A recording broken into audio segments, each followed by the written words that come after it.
Good afternoon, guys. Welcome back to another episode of Non-Leagues Premier League. My name's Louis, also known as Lurg. Happy hump day. We're halfway through the week. We're about to kick off our Premier League campaign. Let's get it. Right, just before we go into the transfers and run the intro, what a frustrating summer. I'll run you through all the people who we could have signed, and we could have a very, very different looking lineup if we'd have been able to actually get these transfers in. Some couldn't come in due to our reputation not being high enough, and others, our transfers kind of got jacked by bigger clubs, which is really annoying, but it is what it is. So without further ado, let's run the intro and then get into the business.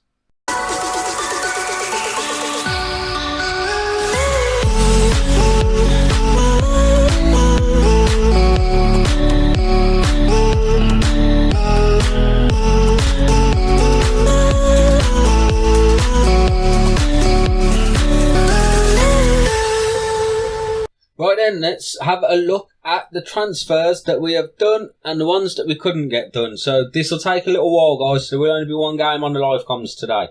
So as you can see, we have brought in from Liverpool, Enion Billington, young English midfielder, just to help cover in the under-23s. And he's got a little bit of potential about him, so hopefully he can turn into a decent little player for us and get us a bit of profit. Brought in on a free transfer. Also Tony Halliday, we've now loaned him out to Stockport County. Very good mentals, very good physicals in all fairness. 6'3", young English central defender. Very, very excited to have him on board. And he just needs a little bit of experience. He could become a very crucial part of the team. Then Will Denby, young English midfielder. His mentals are not very good at all, so I doubt that he's ever going to really get to where we want him to be. But on a free transfer, we should be able to make a little bit of profit out of him, and we will loan him out this season. In fact, that's something that we'll do while we're here right now, because otherwise I will forget. We'll go, he's on quite a high wage. We'll go 30% of his wages. We want him to be a regular starter wherever he's played, and we want him to be in the centre of midfield. Offer him out to clubs. Thank you very much. Then this guy, Damian Jimenez. Fantastic young left-back, Argentinian. Very, very good mentals, very, very good physicals. Needs a little bit of work on his technicals because so far he's supposedly like a really defensive-minded player. I'm going to push him to be a bit more of an attacking fullback. He's got the potential there to be a brilliant, brilliant signing. And we brought him in for 2.5 million. I've no doubt in my mind that he will prove to be a very, very good signing for us. In terms of outs then, we've let Nicholas Giacchini go. He wanted a new contract. He was demanding 45 grand a week. Absolutely no chance. We bought him for 2.5 million. We sold him for 2.5 million. Jack Wooden we've let go on loan to Woking for the season to try and get some experience underneath his belt. Daniel Grimshaw, a goalkeeper we brought in on a free transfer because we've obviously let Ryan Boot go this season so that he can just get first team football. Booty deserved that, really. He was touted as being championship quality when our scouts had a look at him. Since he's come into the club and we can see everything about him, he's absolutely not championship quality. And we will be looking to offload him at our earliest convenience. We've got him on a 3-year contract at 7 grand a week, which is a bit of a kick in the nuts, but we're just going to have to accept our medicine and do what we can do. Adam Webster, we signed before we signed the man at the bottom, Nathan Wood, so this has actually turned out to be a bit of a flop transfer. Very, very good defender, don't get me wrong, 30 years old, brings a bit of experience to the side. I was expecting him to be playing in alongside Alfie Gilchrist. We brought Jez Davis and Mark Gerardo back in on loan because United and Tottenham respectively will not sell them. And I imagine that after this season of them playing in the Premier League, they won't be going on loan anywhere. They'll be first team starters for both United and Tottenham. So we wanted a solid central defender and a right back if we could get one. So Webster was where we started. Very, very good signing from West Ham. Fantastic mentals. Physicals are declining slightly with his age. Very, very good technicals, but I thought a solid partner for Alfie Gilchrist at the back. We then brought in Luke Chambers on a free transfer. Again, just really to fill out our under-23s. Actually got some really good potential as a left back. Again, a very defensive-minded left back though. With Jimenez in the club now, we will look to loan Chambers out probably. We see him more as a long-term replacement to Giles, because I don't think that Giles is going to be very happy playing second fiddle to a 20-year-old, and we're probably going to have to move him on in either January or the summer. Then, a fantastic coup from Man City on a free transfer. Tommy Doyle, only 23 years old, very, very good mentals, very, very good physicals, very, very good technical ability. He's a Premier League start player, so very happy to have him in. Also helpful in the fact that Joe Sparrow is out at the moment. He's injured for 3 months with shin splints. So we'll switch between Doyle and McGee in midfield with Davenport as the defensive midfielder. We may even use Tommy Doyle alongside Davenport, alongside McGee at times, just to give us that bit of creative edge. So I'm very excited for that. Then, obviously, we agreed this transfer at the beginning of last season, didn't realise that he was on loan. So Petruzzi comes in. We didn't realise that Mokhtar was going to be as good as he was last season, so I don't know if he's going to get in the squad ahead of Mokhtar. He's played very, very well in pre-season though, scored every time he's played, got a couple of assists as well. Just very, very good. A little bit unfair on Mokhtar if we take him straight out of the team, I feel. And then our marquee signing, 23 years old, from Middlesbrough, Nathan Wood.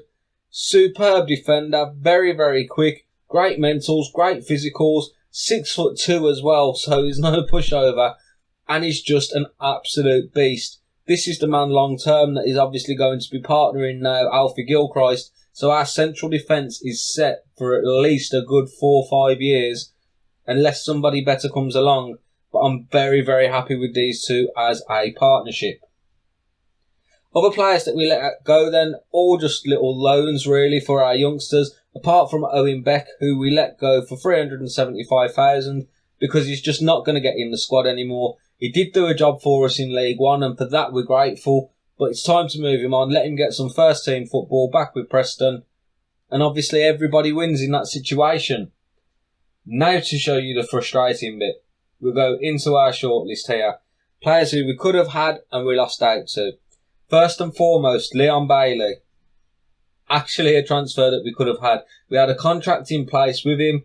Fantastic he would have been on the wings, because at the moment Harry Cornick's thrown a right wobbler, so we're having to play Jordan Ibe in the first team because Cornick is likely to leave either in the summer or in January. He wanted to be on a contract the same as everybody else. He's 30 years old. He's not that fantastic, and I'm not prepared to pay him 35, 40 grand a week. It just ain't happening. I thought we could get Leon Bailey. We offered him just over 50 grand a week. Thought it was all done and dusted. Schalke then come in with an offer, and as you can see, the rest is history. We never really got anywhere with the Pellegrini transfer. We had an offer accepted for him. Wasn't interested in speaking to us, so that is what it is. Jayden Braff, again, young midfielder, opted to go to LOSC instead of us. He went on loan. Like, we was going to buy him from Manchester City. Instead, he's gone out on loan to a League One side, so tells you a little bit about his ambition, so we're not too upset. Then, a man who is transfer listed by Leon, Samare, great defensive midfielder. This is a man who we was actually thinking was going to take the place of Davenport. Offer was accepted, and even though we come up on our scout reports and we spoke to his agent and he said he'd be interested, just flat out refused to talk to us, which was a little bit annoying. Now this one really hurts. Come up on our scout reports, we had a contract in place with him. Young Lucas Lopez, another Argentinian we thought would be really good to partner up with Jimenez, so that obviously there's a little bit of fluency in the team there. And Newcastle jacked the transfer, 44 grand a week they give him. I don't blame them, he is a very, very good young player. This is the man who we thought would take Keon Tete's place, in honesty. Great in the air, great mentally, very good physically, 6'6", good finishing as well. and he's young. I genuinely thought this was going to be the man who was going to take Tete's place. But alas, it wasn't to be. Newcastle obviously have a much bigger reputation than us, much more financial clout, and we lost out there. George Armstrong is currently unhappy because this is the man who was going to bring in ahead of Wood. Very, very good young defender from West Ham. Just solid throughout. We were a little bit upset that we couldn't get him, but it doesn't matter how much money we've thrown at West Ham. West Ham just absolutely flat out refused to sell him. Not much that we can do if our bids aren't being accepted. Then this one really hurt. Hoffenheim jacked us at the 11th hour for another Argentinian in Fausto Vera. Now this man was the man who I wanted to take the part of Jacob Davenport. Absolutely fantastic. And I don't know why we've actually lost our scout report on him now for some reason. I don't know whether that's because I threw a little bit of a Barney. But they only offered him 18 grand a week. I think we was offering him something like 27 grand a week. And he went to Hoffenheim ahead of us. A recurring theme, unfortunately. And at the moment, and I think unless we get a couple of years as a solid Premier League team, we're really going to struggle to attract people. And that could be our downfall. Like, we want to push on. We want, obviously not this season, but a couple of seasons' time, we want to be looking at potentially Europe. And with the way that things are going at the moment, it's just not... I'm not going to say it's not going to happen, because obviously we've got some very, very good youngsters in the squad, but it's looking like it's going to be a struggle. Then Pierre Kalulu, a very good right-back, opted to go to Sevilla over ourselves. Not a fat lot that we can do about it. Obviously, Sevilla massive in the Spanish league. It is what it is. It would have been fantastic at right back. Obviously, we want somebody who's going to be a long-term replacement for Gerardo. Gerardo's not our player, and United are not going to sell him. So we thought this would be the man who could help take us to that next level, and just no. And that's the last really of the proper noteworthy ones. The rest are just scout reports, honestly. Bizer, the one who there was two actually who I'm going to have to show you. Very, very upset not to get. Another man who I thought could be a replacement for Jacob Davenport. Because obviously Davenport is a fantastic player, but very, very aggressive and does get a lot of yellow cards. So we need somebody to be able to rotate in and out of him. Harvey White was at Manchester City. Look at him. Absolutely brilliant. He could have been the perfect defensive midfielder for us. And he's got good mentals, good physicals. He opted to go to an MLS team over us. I mean, how bad is our reputation when we can't get a player who is English to come to us over an MLS team? Just absolutely shocking. And the next one hurts even more. Dragan Maric, Serbian international. Very, very, very good right winger. Tall as well. Very good physicals. Very good mentals. Very good technicals. Spoke to his agent. Everything was all good and in place. And he just rejected the contract. Like, I don't quite know what to do. We offered him, I think it was around 26 grand. And he just flat out rejected it. I mean, he's on 1.7 thousand a week at the minute. Playing at Red Star, obviously. And we couldn't get him. So a very, very, very frustrating summer. We may do a little bit more business. We've still got the finances in there to do it if we want to. 14 million in the transfer budget. We've still got 50 grand a week in the wage budget, and we can obviously tinker them around a little bit as well. But with how the summer has gone so far, I think this season we just stick with what we've got and hope that we can stay up. It's going to be a big ask, but we'll get into the game against Newcastle now. We're only going to play one game on the live com today because obviously I have waffled on a little bit, just explaining my thought process and obviously highlighting the areas that I think that we needed to improve on. Had we got a few of the players that we could have got, I genuinely believe we'd be a mid-table team this season. As it happens, I think we're probably going to finish maybe 14th, 15th, and I do think our back's going to be really up against the wall this season, but I'm quietly confident that we can stay up. So, we're now at our new stadium. We're at the Bob Faulkner Stadium. 15,000 capacity. First game of the Premier League against Newcastle United. Hopefully we can pick up a very big win here today. Unsurprisingly, Davenport is suspended. So we will bring on, I think Jez Davis is going to be the man to come in, honestly. And then on the bench, we can put our new signing, where is he? Nathan Wood. And then we can actually switch Wood out for Webster, who is going to be our long-time partnership there. So, a familiar-ish looking 11 of Felipe, Jimenez, Gilchrist, Wood, Gerardo, Davis, Doyle, McGee, Jordan Ibe, Keanu Tete and Petruzzi up top. We're not going to stay with that. We're actually going to bring Mokhtar on, and Jordan Ibe can come off for... Where's Morgan Tong? Where is Morgan Tong? For Morgan Tong, and then we want to put Ibe on the bench, definitely. I should have sorted this out, really, shouldn't I, before I started recording? I do apologise, guys. He can come on for Harry Cornick, because Harry Cornick's throwing fits. We don't want players here who don't want to be here. We also need... Grimshaw's not going to be on the bench. That needs to be Elijah Dixon-Bonner. So, we're very happy with our starting 11, and let's get into the game and hope that we can get a good first result. Pardon me, apologies. So, first competitive game at our new stadium, and hopefully a big 3 points and a good start to our Premier League campaign. I'm excited.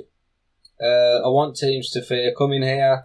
We would love it if we could do what we did last season and turn what was the Bank Stadium originally, now the Bob Faulkner, our new stadium, into a real fortress where people are not going to relish coming to see us. McGee then back to Jimenez. Jimenez down the line for McGee. That's really nice play between the two of them. McGee jinks past his man. Mokhtar is there.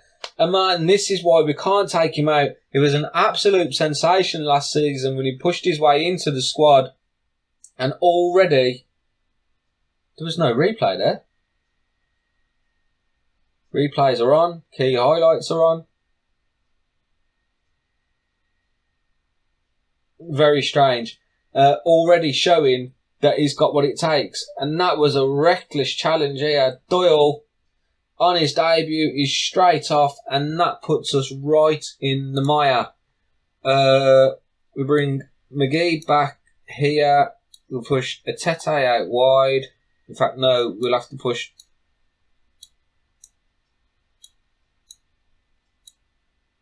Mokhtar out wide. Tong on the left. And I think we have to go now to a balanced mentality, because that really does put our backs against the wall, and after only 20 minutes gone, it's not really what you want. Newcastle undoubtedly now going to come forward. They've got a man advantage as well, and this is going to be very difficult to see out this game. A half time, I won't change it too much at half time because I don't really want to invite them too much to come on to us. But what I will do is obviously change things up around about the hour mark. Mokhtar's now picked up a knock as well, which is not good. And what started out quite promisingly has very, very quickly turned into a bit of a poo show. There's not any other way to say it. We will leave it till about 60-65 minutes then to just try and... Oh, we're going to switch Ibe out. Mokhtar's going to have to come off. Jordan Ibe comes on. Very, very level now in terms of possession. Dion McGee is also tired, so we will bring on Elijah Dixon-Bonner. Wood then plays the ball into the middle of nowhere. Aguerd is there. He plays it all the way back to Bjou. Quaylos to Skip. Skip out wide for St. Maxim. Maxim's got players in support. He's going to play it back to Edison Luiz. Luiz is going to get the ball in. Frankic is there, and he miles over the bar from just outside the area. Newcastle manager won't be very happy with that. So we are running down the clock. I did think that we brought Dixon-Bonner on. Why has that substitute not gone through? It has gone through. Who did he bring him on for?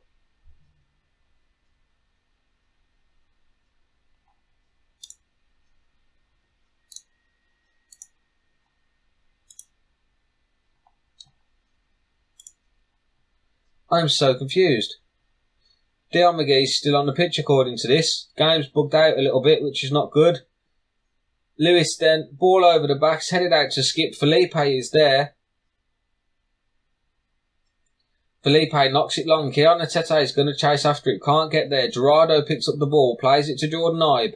Jordan Ibe goes round his man beautifully there. Cuts inside. He's going on a lovely little run. Plays it through to Tong. And Tong is there. And against the odds, 10 men. Solihull Moors 2. Newcastle United 0. Morgan Tong with a delightful finish. Fantastic work there from Jordan Ibe. It has to be said. And again, no replays. The game is just completely bugging out. I don't know what's going on. I do apologise, guys. Jez Davis on the ball then. Brings the ball forward. Plays it to McGee, who should not be on the pitch.